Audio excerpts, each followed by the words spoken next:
Okay, welcome, Jeb In Flow.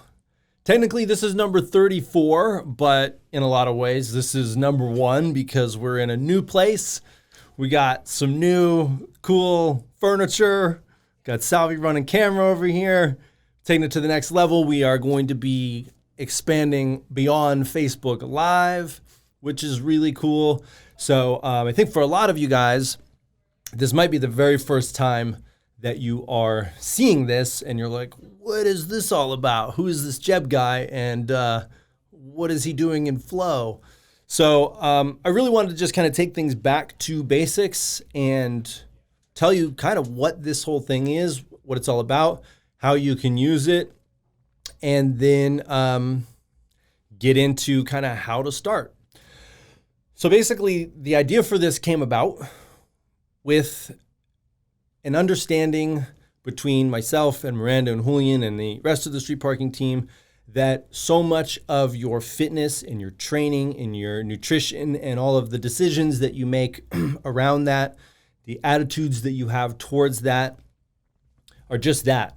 They come from your mindset and they come from your attitude.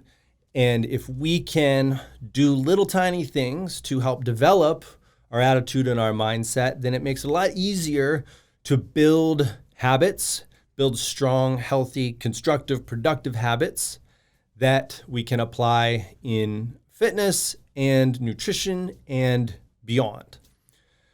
So on the very first episode of Jeb In Flow, I talked about this idea of continuous improvement.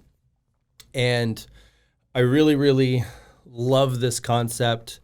And it's funny because I think this was before, don't quote me on this, but I believe this might have been prior to the, or right around the same time that we came up with the hashtag more than nothing. And it means exactly the same thing. So basically you could just stop watching or listening right now. Just do more than nothing. But what continuous improvement is just that. It's little tiny changes that you make consistently and you make them over a long period of time that lead to big change over time.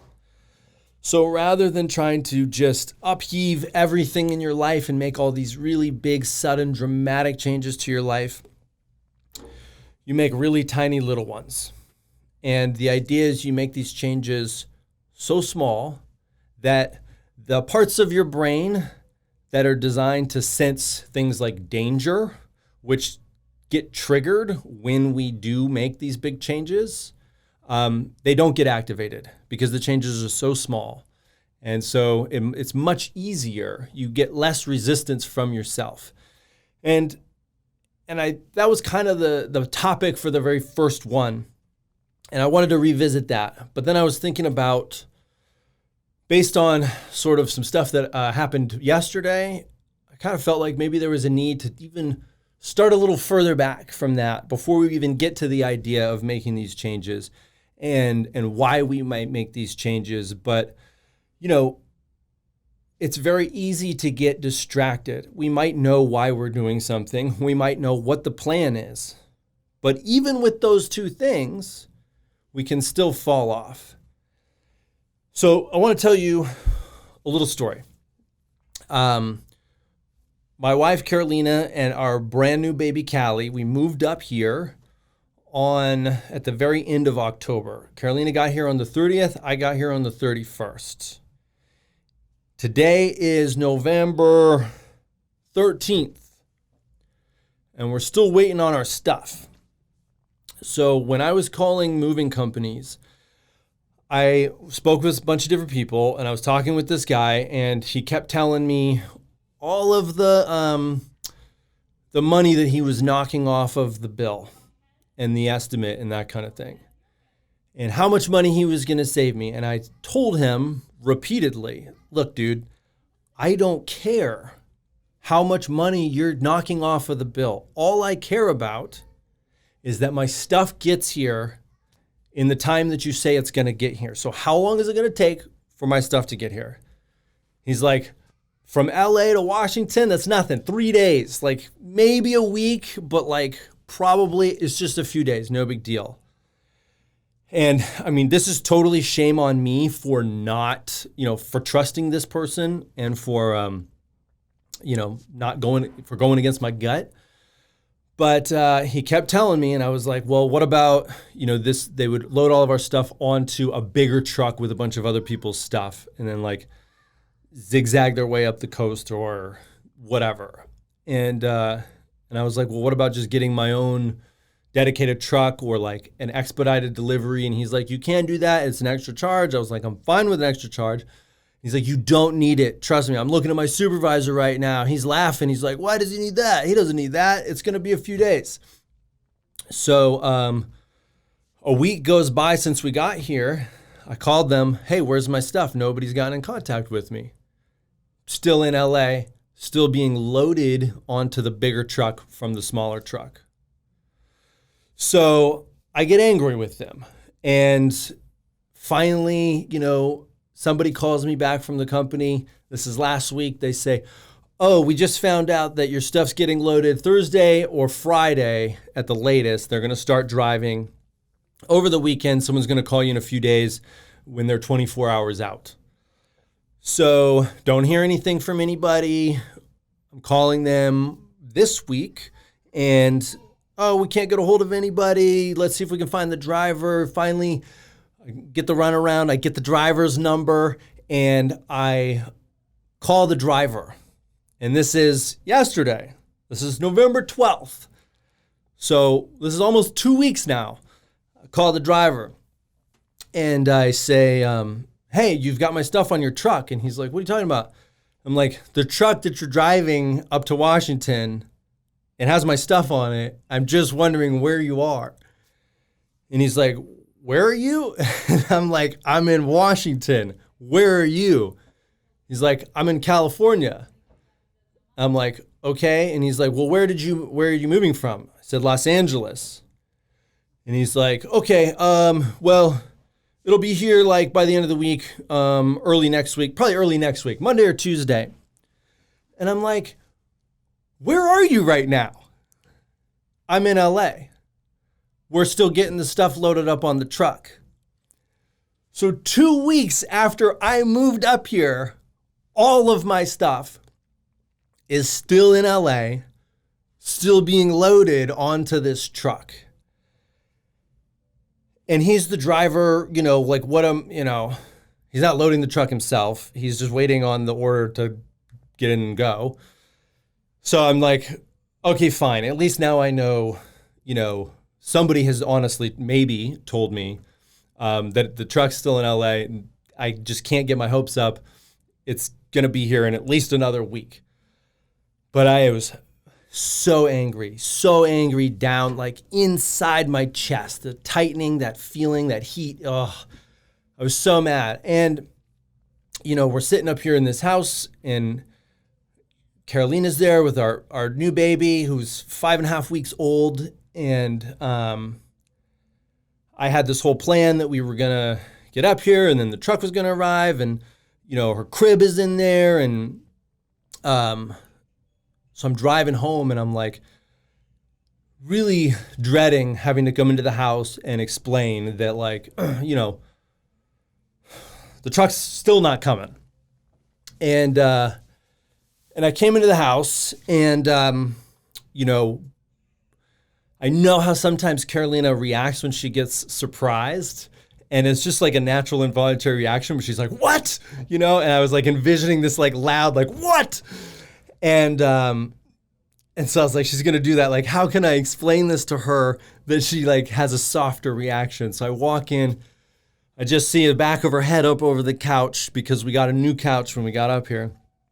And I'm like, babe, I've got some bad news.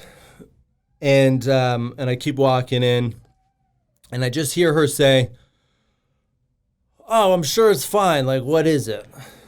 And I, still didn't even look at her. And I was like, the truck is not coming for a while. Our stuff is still in LA. And I turned around and I looked at her and she had our baby. And our baby's eyes were wide open. And she's looking around. And she looks at me. And I looked at her and I looked at my wife.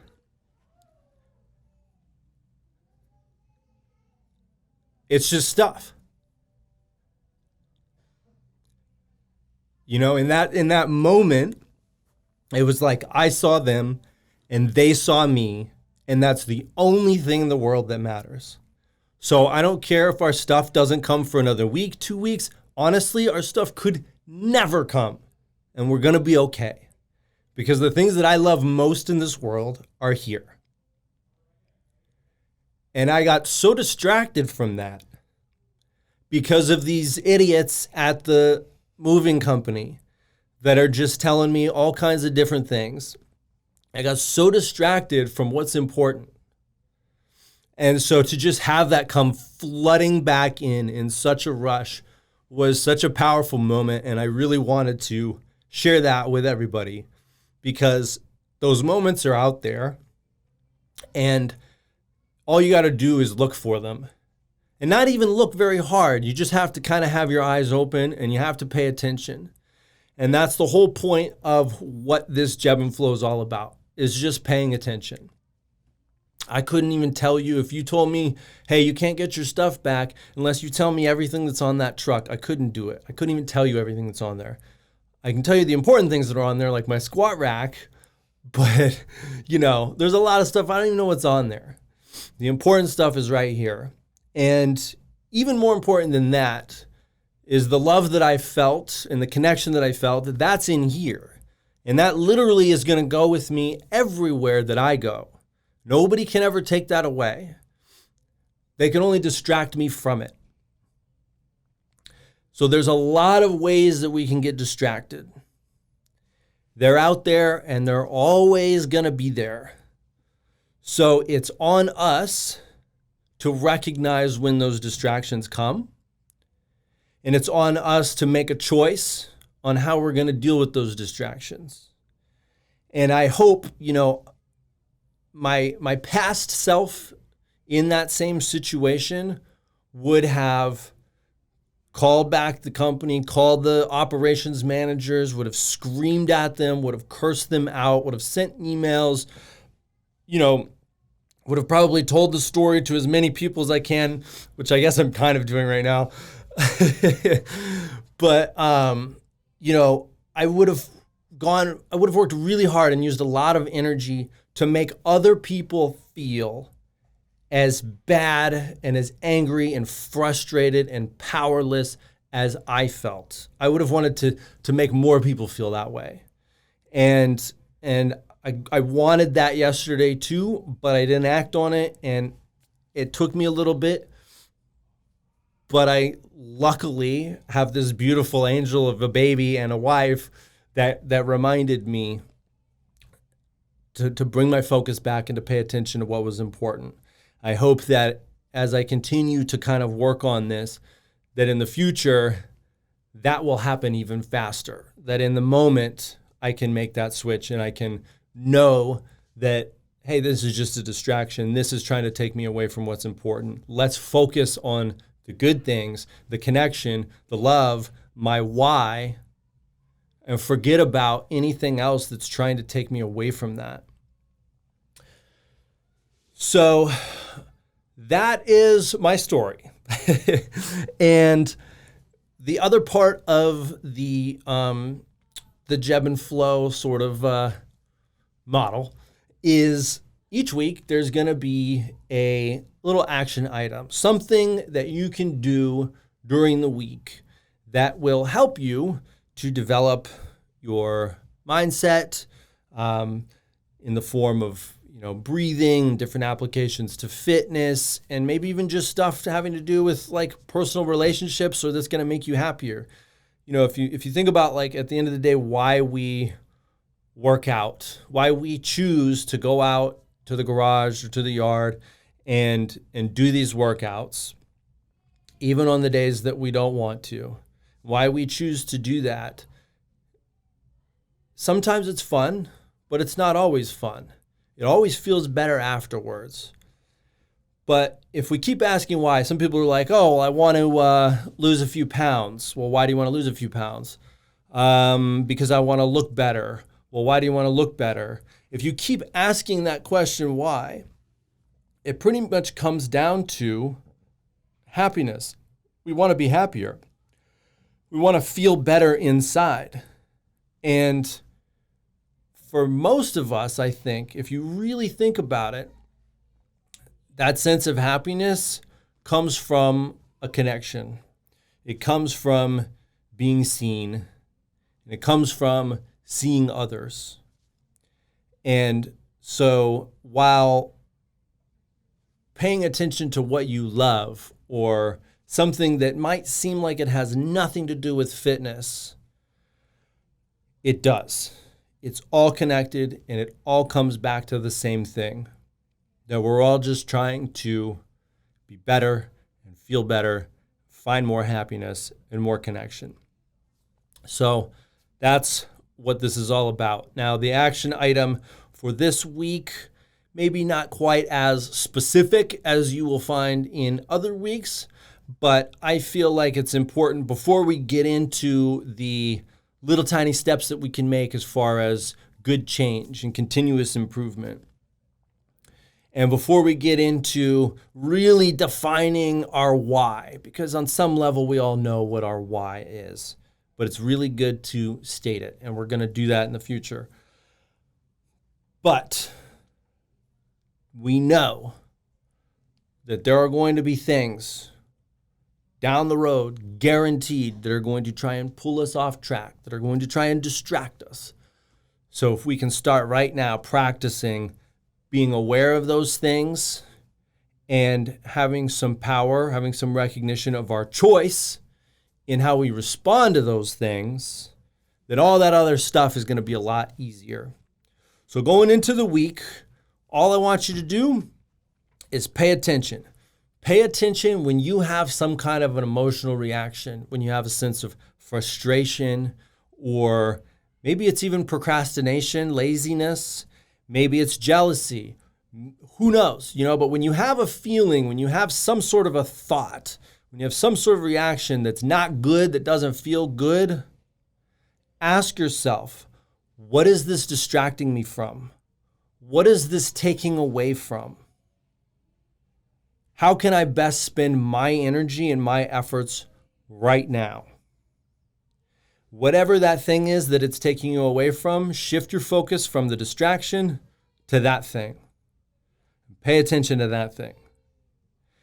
And if we do this over and over again, when we do get that resistance and we do get distracted, we're not even going to be mad about it anymore. In fact, we might even be grateful for it. We might even be happy for it because it gives us an opportunity to refocus and to think about those things that mean the most to us, those things that are the most important to us, and those things that really give us the juice to keep going towards the goals that we have and all of that good stuff. So we'll call it there for this week. Thank you guys so much for tuning in, checking out this beautiful new studio. I can't wait to see, to read, to hear. Please share on whatever platform you can what your experience is with this week. And I really want to see it and get a chance to respond to it and, have a little bit more of a dialogue about it. Because if we can make this more conversational, then it's even more awesome. So thank you guys for tuning in. Love you. Have a great week, and I will talk soon.